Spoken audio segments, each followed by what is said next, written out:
मौत को मात देकर पैदा हुआ रूस का राष्ट्रपति। गरीबी में गुजरा बचपन, आज अरबों का मालिक।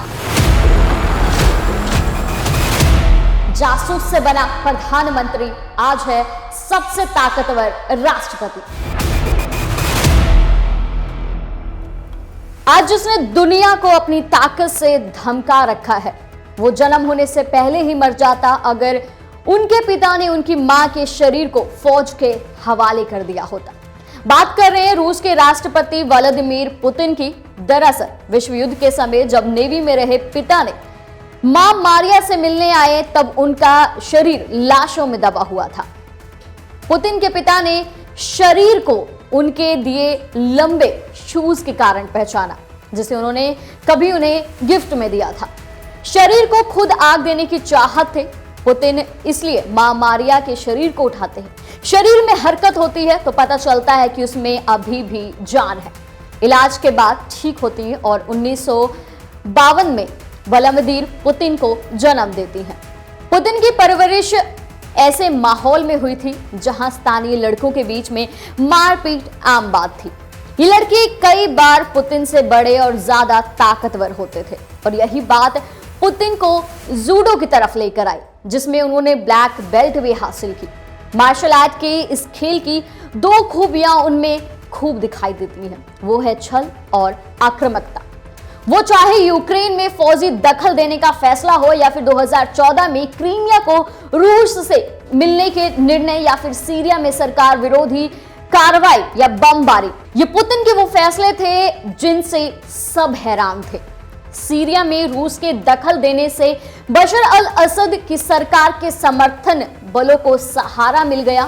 65 साल के पुतिन ने रूस की ताकत दिखलाने में कभी परहेज नहीं किया, ना ही ऐसा करने की अपनी चाहत कभी छिपाई।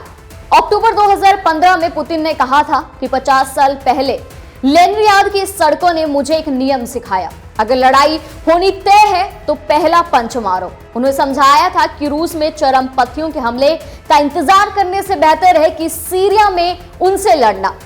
एक ऐसा ही उदाहरण अब रूस और यूक्रेन की वॉर में दिखाई दे रहा है। पुतिन ने लॉ की पढ़ाई की है, पुलिस फोर्स केजीबी में बतौर जासूस की भूमिका निभाई है। उसके बाद बदली पुतिन की कहानी। 1997 में रूस के राष्ट्रपति बोरिस ने पुतिन में छिपी संभावनाओं को पहचान लिया। उन्होंने भाप लिया था कि यह व्यक्ति 21वीं सदी में रूस का नेतृत्व करने के लिए सही व्यक्ति है। फिर पुतिन को डिप्टी चीफ ऑफ स्टाफ नियुक्त किया गया। अगले साल उन्हें एफएसबी का चीफ भी बना दिया गया। इसके तुरंत बाद ही राष्ट्रपति ने पुतिन को अपना प्राइम मिनिस्टर तक नियुक्त कर दिया। खराब स्वास्थ्य की वजह से 1999 में येल्त्सिन सेन अचानक इस्तीफा दे देने के बाद पुतिन रूस के कार्यवाहक राष्ट्रपति बन गए। इसके बाद पुतिन ने सत्ता पर अपनी पकड़ बनानी मजबूत कर दी। उन्होंने चुनाव के रास्ते सत्ता के शीर्ष पर पहुंचने का फैसला लिया।